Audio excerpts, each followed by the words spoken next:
For every person that is satisfied or dissatisfied with an experience somewhere, they tend to tell about 12 people. When it comes to building a guest-centric culture, it has to start from the top. What advice would you give to leaders to strengthen their team's commitment to service? Excellent service is going above and beyond what is expected. This is the IEBN Podcast. I'm your host, Naja Faysal. Joining me today is Diana Melgar, a training and development leader in the hospitality industry. Welcome to the program, Diana. Thank you, Naja. I'm very happy to be here. So let me start by asking you, what inspired you to pursue a career in training and development in the hospitality industry? Thank you for the question.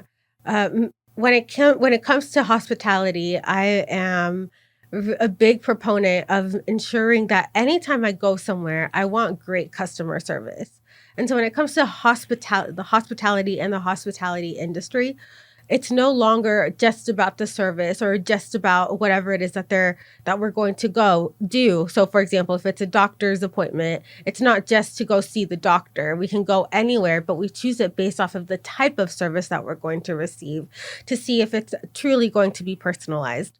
So along those lines, when it comes to whether a doctor or a place to go eat, or even somewhere where you go and stay the night, we want to ensure, or I would want to ensure, that I have the best service possible because I want the most amount of bang for my buck. So this is one of the reasons why I decided to be part of to work in hospitality, to work specifically in training and development, because training and development has a really big impact on the service for the customer through the team member. With great training, with empowering them, with empowering the teams, with doing leadership development, all of that really helps to create a great environment so that way it translates to giving the best service to a guest. How do you define excellent service, and why do you think it's crucial for long-term success? Excellent service is going above and beyond what is expected. Everybody nowadays can just serve anything, right? This is a consumer capital. So I can go across the street and I can find a McDonald's, a hotel, and even a doctor, right? So I could almost find anything within the city limits. I don't have to drive very far. Everything is within a 5-mile radius. However, when it comes to excellent service, the devil is in the details. It's all about the cleanliness and condition. For example, if you walk into a space, is the area clean? Is the condition of where you're sitting? It makes a difference if the chairs are frayed versus if we know that they were intentionally put there and there's a story behind it. That's night and day when it comes to something as simple as the cleanliness and condition of a space. So again, when it comes to the devil being in the details, it's all about going above and beyond, thinking about how can we go above what is expected, and not because it's nice to have, but because at this day and age, it's so important. We have to set ourselves above the rest, right? We have to make ourselves stand out and shine, and that's the way that we do it. We do it by caring and showing genuine interest in the people that we interact with. We make them feel at home. We make them feel wanted in the whatever space you're in. If you go to a doctor's appointment, for example, and you see that there are 20 people that are waiting in line, the receptionist is on her desktop, not paying attention to any of the guests, that could be extremely frustrating. However, think of those same 20 people that are in a space and they're all waiting, but there's a receptionist going around offering water, offering stickers to the children, making sure that the environment is comfy, it's comfortable and cozy. that really makes a massive difference. And who are you going to want to go and revisit for the next time that you have to go to the doctor's appointment? Right. And so that is what I'm talking about when it comes to excellent service. It's not just cleanliness and condition. It's not just being nice and kind, but it's really all of these factors that are being brought together to truly make that experience memorable, that it makes them want to come back to another doctor's appointment. It makes them want to come back to try that cold water with the lemon that's in it, right? That's not something that is given just anywhere, but in those spaces where you make the time and effort to do that, that really is what is attributed to that long-term customer retention, right? And your long-term success of a business. If you are consistently doing that, if you're consistently paying attention every single time with a guest or with a customer, then you're going to be wowing your customers. They're going to talk about you and they're going to continue coming back to you. And that's how you keep guest loyalty. Definitely. And they're not going to only come back. They're also going to tell all their peers about this, excellent service that they got. That's right. As a matter of fact, I've read in a journal that for every person that is satisfied or dissatisfied with an experience somewhere, they tend to tell about 12 people. And so just imagine, these are your walking billboards, your walking advertisements, and they're going to tell 12 people, and it's a personalized ad. So they already know the person's aches, the person's pains, and so they're able to tailor that for themselves, for the potential guest, and they did that just because you treated them well. And from the marketing perspective, we all know that it is 10 times more expensive to get a new customer than to let your customer bring you another customer. So absolutely. And when it comes to training and development, which is where I come in when it comes to onboarding and retaining talent, it's double the amount to lose someone and then try to hire somebody else. Whereas if we had just hired them and onboarded them well and gave them the resources that they needed, it would be a lot less expensive in the long term and more valuable for the person that we're retaining if by giving them the tools that they need and helping to retain our guests as well. Awesome. So what are the key elements of building a guest-centric culture? So I'm a really big proponent of, when it comes to building a guest-centric culture, it has to start from the top.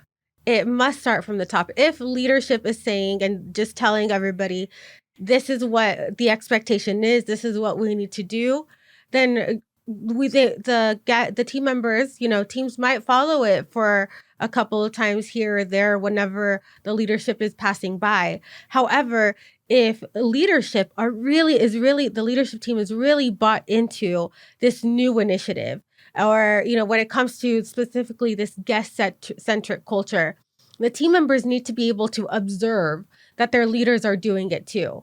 How does this work? And what do I mean by this? Leaders should be out at the front having conversations with the guest or with the customer and showing them how it's done, right? Showing the care, showing the genuine interest, walking around, picking trash up off of the floor. It really takes everybody. It takes an entire enterprise to have that same mentality where it's not, that's your job and not my job, or my job is different from yours. If a company wants to ensure that everybody is on board with a new initiative, from the head on down, everyone has to be doing it. So that's a really important component because it is leader-led. And one of the really important things when it comes to that is also doing shadowing. Have the team members shadow the leaders, right?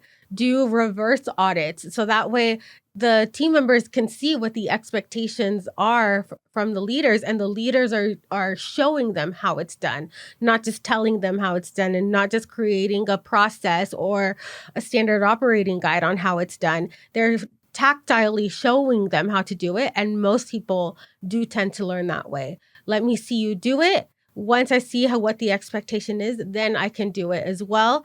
And then having that consistent follow-up. The next portion on that is, you've heard of positive reinforcement, when it comes to Pavlov. So a really big component of that is, yes, training is important. However, continuously reinforcing our team members whenever we see them do something well, right? It's even more important to celebrate our team members' successes, or when a team member is doing something correctly, more than it is when catching a team member doing something wrong. At that point, we're berating them, we're telling them what not to do, we're giving them that feedback, but that positive feedback is good as well, right? They talk about coaching and how coaching could be a negative thing. Well, it could also be a positive thing. It could be a, hey, I've seen you consistently doing this, and I've seen you consistently spending time and personalizing interactions with the guest. Thank you so much for what you do, and let me recognize you out loud. It's so important for us to recognize our team members, because this is what's going to get them to continue doing something, or to continue going above and beyond, and be empowered to go above the expectations. And so that leads me to the third one, which is empowering our teams. The last thing that we want to do as leaders, and it's so easy to do because we think that we know what the best way to do things are, but it's micromanaging. When it comes to micromanaging our teams, we tend to want to do something a specific way. But if we empower them and we let them loose a little bit, then you'll be surprised at what they can accomplish. You'll be surprised at what they can come up with on their own. And sometimes a different perspective or a different solution is even better than what we were going to come up with initially. Remember, it takes an entire team, and everybody has different solutions. Everyone has different perspectives. And it's just so much better that if we can all put our heads together in at once and not be reprimanded for having a solution that is different than yours, for them having a solution that is different than yours, that enterprise is going to flourish, because we're focusing on the successes and not just the opportunities. I remember I had a training, and there's a way to train your staff. First, it's document. Second, demonstrate. And then the third, let them do it in front of you, so that they can see the results themselves, and then they buy in, and that's just something that is interesting, on how we transfer the knowledge to other people. That's exactly right. We have it as teach, test, trust. So when it comes to teaching, this is where we're tactilely showing team members how to do this. This is when we're having them shadow people, making sure that they feel confident and comfortable in whatever it is that they are expected to do. Then we can go back and we can test them. Test their knowledge, just see what are the gaps, right? Because there's always areas of opportunity. When it comes to communication, I may feel that I'm communicating a certain way, but the receiver may have understood it differently. And so when we're testing them, we're starting to understand how that communication went. Maybe we missed something, or maybe it's something they didn't understand, and and instead of asking, they took it a different way.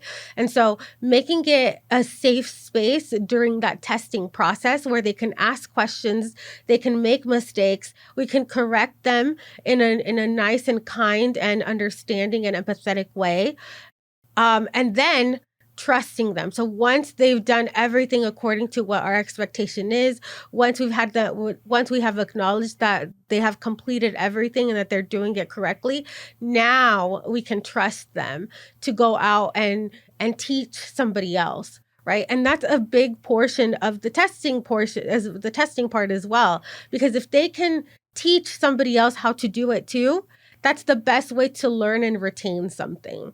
And so that trust portion is so crucial. And it's important for leaders and team members to be able to have that intertrust between them, where it's not just the leaders trusting the team, but the team to trust the leader. So in your industry, what advice would you give to leaders to strengthen their team's commitment to service? I would say make it the focus, make it a culture of a guest-centric service, right? So in order to make it a culture, we have to continuously talk about it. We have to lead by example. We have to celebrate the small wins, right? When it comes to spending time with our customers, it's not always going to be a wow moment with every single customer. However, there's always the opportunity to have a great interaction. There's always an opportunity to collect some great information from the guests and reiterate it back to them to let them know that you heard them or that the team heard them, and that we care about whatever it is that they shared, and we want to have a deeper, more personalized relationship with them. It's not surface level. They're not just there, or we don't want them there just to buy something.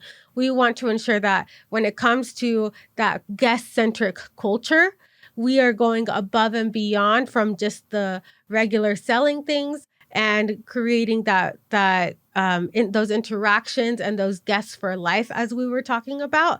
And so that is going to be extremely crucial for everybody when it comes to the leadership team, getting out of their offices, getting off of their laptops, and going and meeting guests, going and spending time with them to get to know them better, to build that loyalty.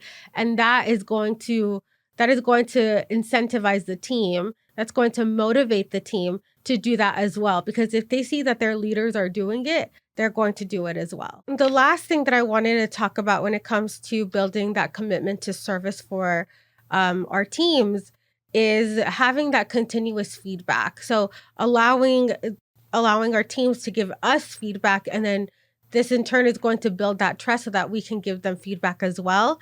We want to give them, as I said earlier, that positive as well as those areas of opportunity, but we never want to get it to a point where anytime that we call a team member to an office, they're thinking, oh, what did I do this time?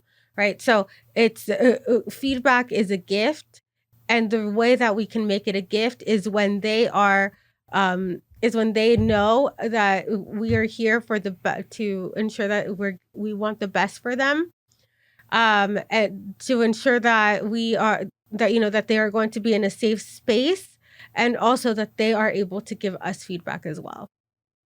So, how does investing in employee development help with the guest experience? The way that training and development helps with guest experience is crucial. When it comes to training and development, it has to be consistent. I keep talking about that consistent message, but I'm not just talking about everybody having the consistent message. I'm talking about every single day, every interaction, every time. Everyone is always talking about it. Everyone is talking about how one specific training is important. When it comes to the customer experience, we should all be speaking the same message. Otherwise, it falls flat, right? So, training and development helps our team members take ownership and helps them feel empowered because they understand what the expectation is.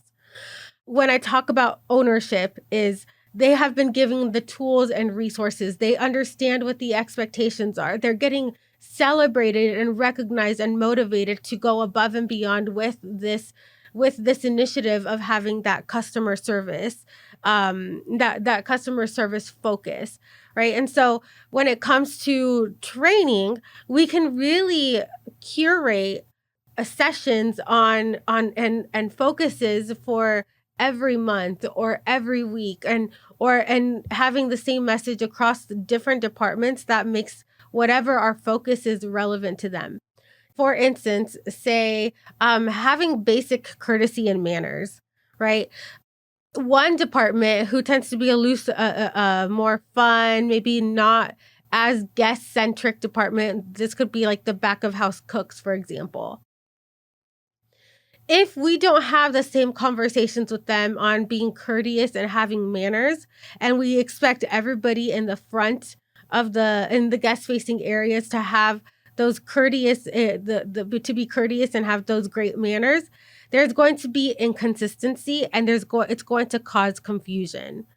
So with that said, just as it is important for our team members and our leaders in the front or guest facing areas to have great manners and to be kind and to be caring with our team, with our customers, it's equally as important for the people who are working back of house to have that same message, to have those same expectations of them, so that way when the front facing or the customer facing employees go to the back areas, they're still going to retain the same courtesy and manners that they would have with the customers in back of house. I spoke earlier about how we have both our internal and our external guests.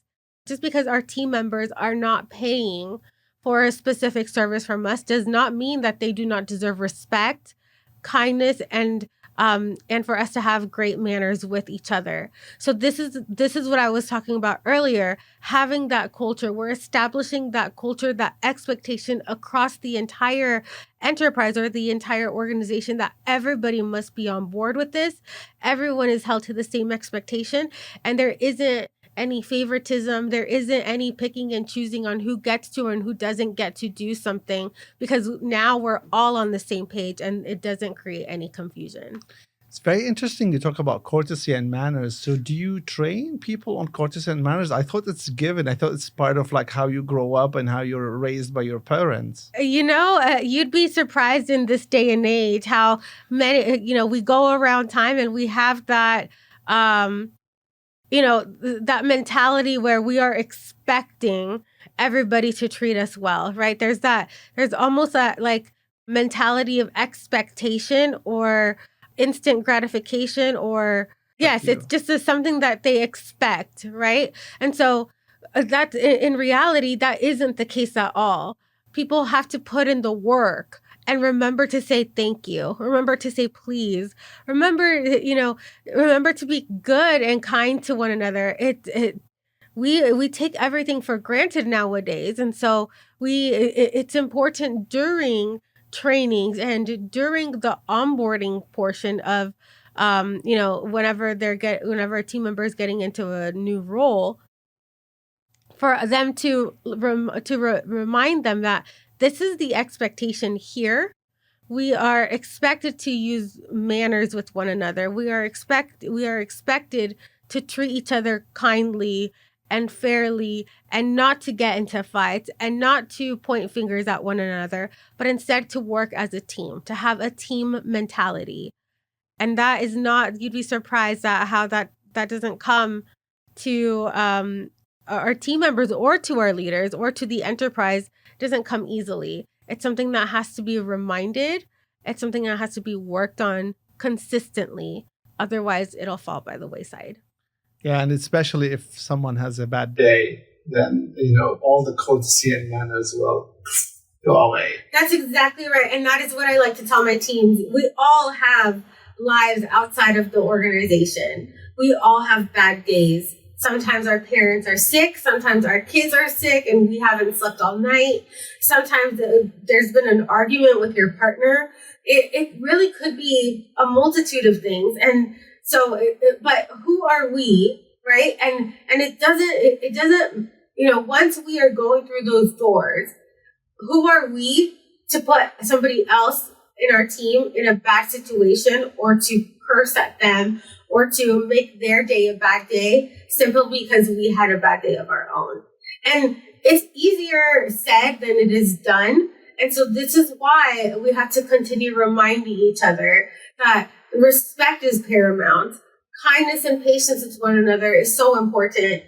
And being very aware of how we come off, because there are some people who don't have the nicest resting face, right? And so they can come off as somebody who's not a team player. They can come off as somebody who doesn't want to collaborate or doesn't want to work with another person. And so for those people who are self-aware, they're able to correct that. They're able to work on it. And eventually this is going to trickle out to the rest of the team members, to the rest of the department, and ultimately to the rest of the organization, that when it comes to being kind, respectful, and thoughtful with one another, if you can do it to somebody else, then somebody else is going to do that to you. That's very good. So this brings us to the end of the podcast. Thank you so much for your time. Thank you, Naja. It was a pleasure spending time with you.